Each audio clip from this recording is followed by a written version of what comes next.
اس پر انشاءاللہ بات کریں گے. ایک وقفہ ہے, ملتے ہیں وقفے کے بعد, ہمارے ساتھ رہیے گا.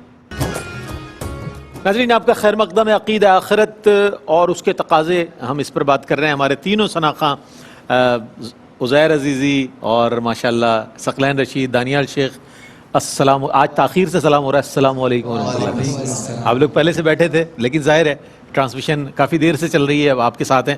اچھا, ہمارے ساتھ چونکہ آج ماشاءاللہ مفتی سعد خان صاحب ہیں, تو میں یہ جاننا چاہوں گا حضرت, کفار مکہ کو اعتراضات تھے نا عقیدہ آخرت کے حوالے سے, تو ان اعتراضات کا عقلی اور نقلی جواب کس طرح دیا گیا؟ میں چاہتا ہوں اس پر کچھ ارشاد فرمائیے.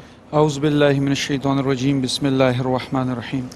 اگر ہم کفار مکہ کے حوالے سے گفتگو کریں, وہ عقیدہ آخرت کے حوالے سے اپنی عقل کے مطابق کہتے تو وہ عقلی ہیں, سو کالڈ انٹلیکچوئل سوال کرتے تھے کہ ہم تو مر کے مٹی ہو جائیں گے, اور مٹی پھر دوبارہ کیسے زندہ ہو سکتی ہے, کہ نعوذ باللہ ہم تو ہڈیاں جب ہماری ٹوٹ جائیں گی, ختم ہو جائیں گی, تو پھر یہ کیسے زندہ ہوں گی.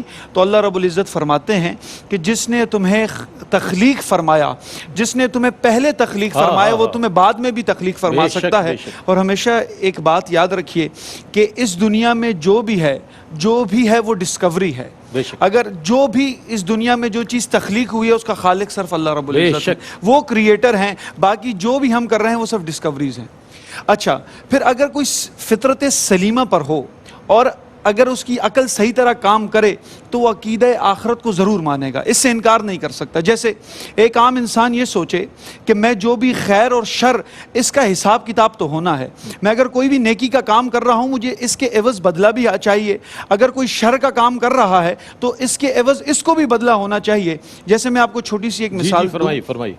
ہم اس دنیا میں ایک 70 سال کا بزرگ شخص کسی 35 سال کے نوجوان آدمی کو قتل کر دیتا ہے, ہم عدالت جاتے ہیں اور اس کی سزائے موت پھانسی پر چڑھا دیتے ہیں, اور 70 سال کا شخص پھانسی پر چڑھ جاتا ہے. مجھے بتائیے, کیا 70 سال کا شخص جب پھانسی پر چڑھ گیا, اس نے 35 سال کے اس لڑکے کو مارا جس کی جوان بیوہ جو پیچھے رہ گئی, اس کی ابھی جوانی عروج پر تھی اور وہ قتل ہو گیا, کیا یہ اس کا حساب ہے؟ اصل اس کا حساب آخرت میں ہی ہوگا.